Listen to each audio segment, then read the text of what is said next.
Praise the Lord. आप सबको जय मसीह की। आज हम बहुत ही इंटरेस्टिंग टॉपिक पे बात करने वाले हैं कि किस तरह परमेश्वर अपने लोगों से बात करते हैं, कैसी होती है परमेश्वर की आवाज और कैसे और किस टेक्निक से और किसके द्वारा परमेश्वर अपने लोग से बात करते हैं। यदि आप चर्च जाते हैं तो अपने मसीह विश्वासियों से यह कहते जरूर सुना होगा कि परमेश्वर ने मुझसे बात की, परमेश्वर ने मुझसे ये कहा। तो जो नए विश्वासी होती हैं वो उनकी बातों को सुन के आश्चर्य करते हैं, उनको अजीब लगता है कि परमेश्वर ने इनसे कैसे बात की। लोग कहते हैं कि परमेश्वर ने तो मुझसे कभी बात नहीं की, लेकिन इनसे कैसे परमेश्वर ने बात की? मैंने तो कभी परमेश्वर की आवाज को नहीं सुना, लेकिन ये कहते हैं कि उन्होंने परमेश्वर की आवाज को सुना है। आखिरकार परमेश्वर कैसे बातें करती है? और हो सकता है कि आप भी इन बातों को लेकर कंफ्यूज होते होंगे कि परमेश्वर कैसे बात करते हैं और हम किस तरह परमेश्वर की आवाज सुन सकते हैं। तो आज हम इन्हीं चीजों के बारे में जानेंगे कि हम कैसे परमेश्वर की आवाज को सुन सकते हैं और किस तरह परमेश्वर हमसे बात करते हैं। जब हम पढ़ेंगे उत्पत्ति इसका पहला अध्याय पवित्र शास्त्र में, जब हम उत्पत्ति के पहला अध्याय में पढ़ेंगे, हम वहां पे ये पढ़ते हैं कि कई बार परमेश्वर ने कहा उजियाला हो, परमेश्वर ने कहा ये हो, परमेश्वर ने कहा वो हो। वहां पर हम कई बार पढ़ते हैं, पूरी उत्पत्ति की किताब में पढ़ते हैं कि परमेश्वर ने कहा, परमेश्वर ने बोला, गॉड सेड, गॉड स्पोक, परमेश्वर ने बात की, परमेश्वर ने कहा, परमेश्वर ने बोला। तो इसका मतलब ये है कि हमारे परमेश्वर बोलने वाले परमेश्वर है। हम पूरी उत्पत्ति के अध्याय में पढ़ते हैं कि परमेश्वर ने बात की, परमेश्वर ने कहा। इसका मतलब ये हुआ कि हमारे परमेश्वर बोलने वाले परमेश्वर है, और जब क्योंकि वो बोलते हैं तो हमें उनकी सुननी चाहिए। बाइबल में हम बार बार पढ़ते हैं कि परमेश्वर ने कहा, लेकिन मैक्सिमम लोग उस बोलने वाले परमेश्वर की आवाज को नहीं सुनते। जब हम पढ़ेंगे आयुब उसके 33 उसके 14 वचन में लिखा है, क्योंकि यहोवा एक या वरन 2 बार बोलता है, लेकिन लोग उस पर चित्त नहीं लगाते।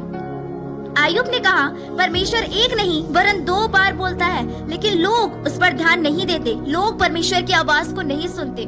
मैं आपको क्लियर कर दूं कि हमारा परमेश्वर बात करता है, वो बोलता है, बहुत सी चीजों के थ्रू परमेश्वर अपने लोगों से बात करता है, उनसे संगति रखता है, उसमें बना रहता है। और जिस प्रकार आयुब ने कहा कि परमेश्वर एक नहीं वरन 2 बार बोलता है, लेकिन लोग परमेश्वर की बातों को नहीं सुनते, वह परमेश्वर की बातों पर ध्यान नहीं देती। हम किस तरह परमेश्वर की बात को सुन सकते हैं? पहली चीज, हम आज कुछ बातों को यहाँ पे देखेंगे कि किस तरह वो बात करते हैं। वो पहली चीज ये है पवित्र आत्मा के द्वारा। हाँ जी, दूसरे तीमुथियुस उसके 3 के तीसरे अध्याय में लिखा है कि संपूर्ण पवित्र शास्त्र परमेश्वर की प्रेरणा के द्वारा रचा गया है। संपूर्ण पवित्र शास्त्र, पूरी की पूरी बाइबल परमेश्वर की प्रेरणा के द्वारा रची गई है। और जब आप पवित्र शास्त्र को पढ़ते हैं तो वहां से अपनी कमियों, अपने गुनाहों को जानते हैं और बदलने की कोशिश करते हैं। तो उसके पीछे आपसे बातें कौन करता है? ऑफ कोर्स परमेश्वर, क्योंकि वो लिखा ही परमेश्वर की प्रेरणा के द्वारा है।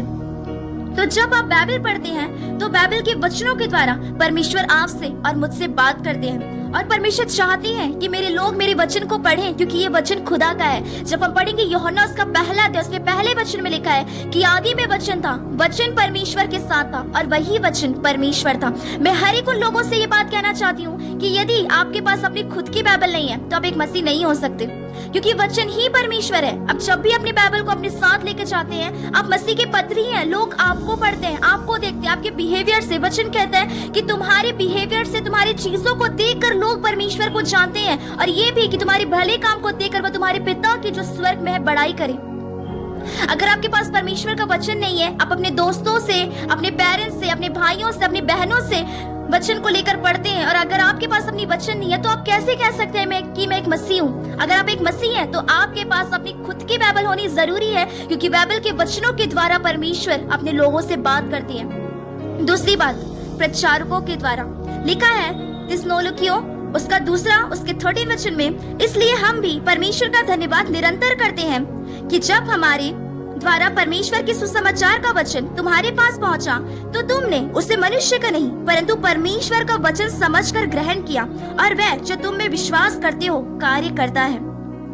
परमेश्वर अपने लोगों के द्वारा भी बात करते हैं। जब लोग परमेश्वर की अगुवाई से चलते हैं तो परमेश्वर उन्हें एक दूसरे से बात करने में मदद करते हैं। जब पासवान कलीसिया में प्रचार करते हैं तो कई बार विश्वासी जो होते वो ये कहते हैं कि परमेश्वर ने मुझसे बात करी, परमेश्वर ने मुझे अपने दास के वचनों के द्वारा बात करी। बिल्कुल, ये बिल्कुल सच है कि परमेश्वर अपने लोगों के द्वारा, अपने प्रीचर्स के द्वारा अपने लोग से बात करते हैं, क्योंकि उनको पता है कि मुझे किससे क्या बोलना है। जब आप परमेश्वर से क्वेश्चंस कर रहे होते हैं, परमेश्वर से बात करने की कोशिश कर रहे होते हैं, आपको कोई जरिया नहीं मिलता कि परमेश्वर मुझसे बात नहीं कर रहे, लेकिन जब आप कलीसिया में जाते हैं, आप प्रभु के वचनों को सुनते हैं उनके दासों के द्वारा, तो कई बार वचन आपसे ये बताता है, आपको ये लगता है कि ये वचन मेरे लिए था और परमेश्वर ने मुझसे बात की। ये होता है और ये है भी कि परमेश्वर अपने लोगों के द्वारा भी अपने लोग से बात करते हैं, उन्हें बात करने में सहायता करते हैं, अपनी बातों को वो लोगों तक पहुंचाते हैं अपने दासों के द्वारा। तीसरी बात, सपनों और दर्शनों के द्वारा। लिखा है प्रेरितों के काम उसके 9वें अध्याय में, उसके 10वें और 11वें अध्याय वचन में, दमिश्क में हनन्याह नाम का एक चेला था। उसने प्रभु ने दर्शन में कहा, हे हनन्याह। उसने कहा, हाँ प्रभु। तब प्रभु ने उससे कहा, उठकर उस गली में जा जो सीधी कहलाती है, और यहूदा के घर में शाऊल नामक एक वासी को पूछ ले, क्योंकि देख वह प्रार्थना कर रहा है। परमेश्वर दर्शनों के द्वारा और सपनों के द्वारा भी बात करते हैं। परमेश्वर ने शाऊल को मिलने के लिए हनन्याह को एक दर्शन दिया, और तब हनन्याह वहां से जाता है और शाऊल से मिलता है, और परमेश्वर सपनों और दर्शनों के द्वारा भी बात करती है। पुराने नियम में हम पढ़ते हैं कि अब्राहम, यहेजकेल, यिर्मयाह, यूसुफ, बहुत से लोगों ने परमेश्वर के दर्शन देखे।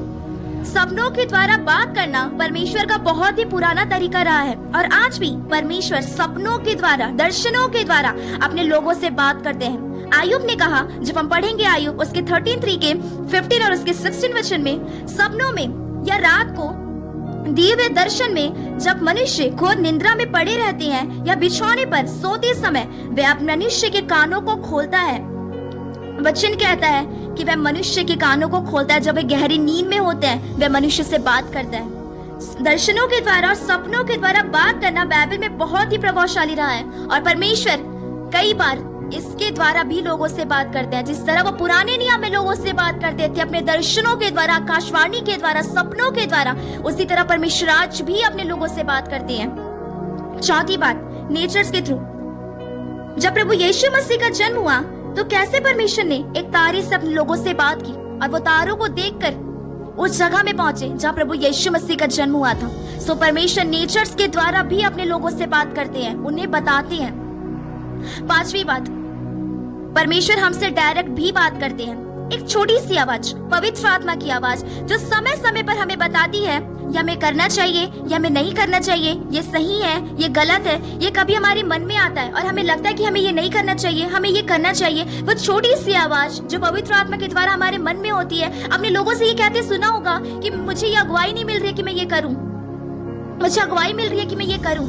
यह आवाज परमेश्वर की है कि समय समय पर परमेश्वर की आत्मा आपको बताता है, वो आपको गाइडलाइन करता है, वो आपका हेल्पर है, वो आपको बताता है। इस तरह परमेश्वर आपसे बात करता है। जब हम पढ़ेंगे पहला राजा उसका 19 वचन, उसके 11 वचन में लिखा है, उसने कहा निकल कर यहोवा के सम्मुख पर्वत पर खड़ा हो, और यहोवा पास से होकर चला, और यहोवा के सामने एक बड़ी प्रचंड आंधी सी पहाड़ फटने और चट्टान टूटने लगी, तो भी यहोवा उस आंधी में ना था। फिर आंधी के बाद भूकंप हुआ, तो भी यहोवा उस भूकंप में ना था। फिर भूकंप के बाद आग दिखाई दी, तो भी यहोवा उस आग में ना था। फिर आग के बाद एक दबा हुआ धीमा सा शब्द सुनाई दिया। यह सुनते एलिया ने अपना मुंह पर्दे से ढांपा और बाहर जाकर गुफा के द्वार पर खड़ा हुआ। फिर एक शब्द उसे सुनाई दिया, हे एलिया, तेरा यहाँ क्या काम। देखिए यहाँ पे परमेश्वर का वचन कहता है कि वहाँ पे एक बड़ी आंधी आई, उस आंधी में परमेश्वर नहीं थे। वहाँ पे भूकंप हुआ, उस भूकंप में भी परमेश्वर नहीं थे। वहाँ पे आग दिखाई दी, उस आग में भी परमेश्वर नहीं थे। लेकिन एक धीमा हुआ, एक छोटा शब्द, एक धीमा हुआ शब्द एलिया को सुनाई दिया, और एलिया ने तुरंत वहाँ पे समझ लिया कि ये परमेश्वर की आवाज है, परमेश्वर मुझसे बात कर रहे हैं। देखिए जब हम परमेश्वर के वचन में पढ़ते हैं, प्रेरित पौलुस ने कहा रोमियो उसके 8वें अध्याय के 16वें वचन में, पवित्र आत्मा और आप ही हमारे आत्मा के साथ गवाही देती है कि हम परमेश्वर के संतान हैं। जब हम अभी वचन में पढ़े तो एक धीमा सा शब्द एलिया को सुनाई दिया, और वो जान किया कि ये यहोवा की आवाज है, ये परमेश्वर की आवाज है। और जिस प्रकार पवित्र आत्मा हमारे आत्मा के साथ मिलकर गवाही देती है कि हम परमेश्वर के समान है, तो आत्मा अगर मिलती है, परमेश्वर की आत्मा और हमारी आत्मा जब मिलती है तो बात तो होगी ही। और ये तब पॉसिबल है जिस तरह परमेश्वर चाहते हैं कि हम उसके अनुसार अपने जीवन को जिए। पहली चीज हमने जानी कि किस तरह परमेश्वर अपने लोग से बात करते हैं। पहली बात जो हमने सीखी पवित्र शास्त्र के द्वारा। हाँ जी, वो परमेश्वर का वचन है, क्योंकि वो लिखा ही परमेश्वर के प्रेरणा के द्वारा है। उसके पीछे से आपसे बात करने वाला ही परमेश्वर है, आपको अगुवाई देने वाला ही परमेश्वर है। उसमें से लोग अपनी कमियों को, अपनी गुनाहों को जानते हैं और वे प्रभु में बढ़ते हैं और ये महसूस करते हैं कि सच में परमेश्वर ने मुझसे बात करी, क्योंकि ये वचन परमेश्वर का है। दूसरी बात जो हमने जानी प्रचारकों के द्वारा।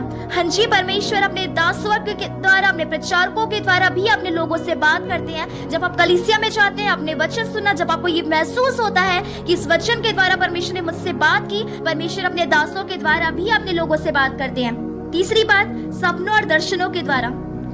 परमेश्वर सपनों के द्वारा भी और दर्शनों के द्वारा भी अपने लोग से बात करते हैं। जिस तरह पुराने नियम में परमेश्वर ने दर्शन दिए, सपने दिए, उसी तरह परमेश्वर आज भी सपनों के द्वारा भी लोगों से बात करते हैं। चौथी बात नेचर्स के थ्रू। हमने अभी देखा कि किस तरह परमेश्वर ने नेचर के द्वारा लोगों से बात की। नेचर के द्वारा भी, जिस चीज को परमेश्वर ने बनाया, जिस नेचर्स को परमेश्वर ने बनाया, उसके द्वारा भी परमेश्वर अपने लोगों से बात करता है। जब यीशु ने आंधी और तूफान को डांटा, वह शांत हुए, क्योंकि वह परमेश्वर की आज्ञाओं को मानते हैं, वह परमेश्वर की चीजों को मानते हैं, परमेश्वर की बातों को सुनते हैं। नेचर्स के थ्रू भी परमेश्वर अपने लोग से बात करते हैं। पांचवी बात, परमेश्वर हमसे डायरेक्ट भी बात करते हैं। एक पवित्र आत्मा की आवाज, एक छोटी सी आवाज जिसके द्वारा परमेश्वर हमसे बात करते हैं। और हमें ये समझना चाहिए कि परमेश्वर हमसे बात करते हैं और वो चाहते हैं कि वो हमसे बात करें, क्योंकि जब हम उत्पत्ति की पुस्तक में पढ़ते हैं, हम वहाँ पे कई बार इस बातों को पढ़ते हैं कि परमेश्वर ने कहा, परमेश्वर ने बोला, परमेश्वर ने किया, परमेश्वर ने कहा। तो हमें ये बात जानना बहुत जरूरी है कि हमारा परमेश्वर बोलने वाले परमेश्वर है। जब क्योंकि वो बोलता है तो हमको परमेश्वर की सुननी है और बहुत चीजों के द्वारा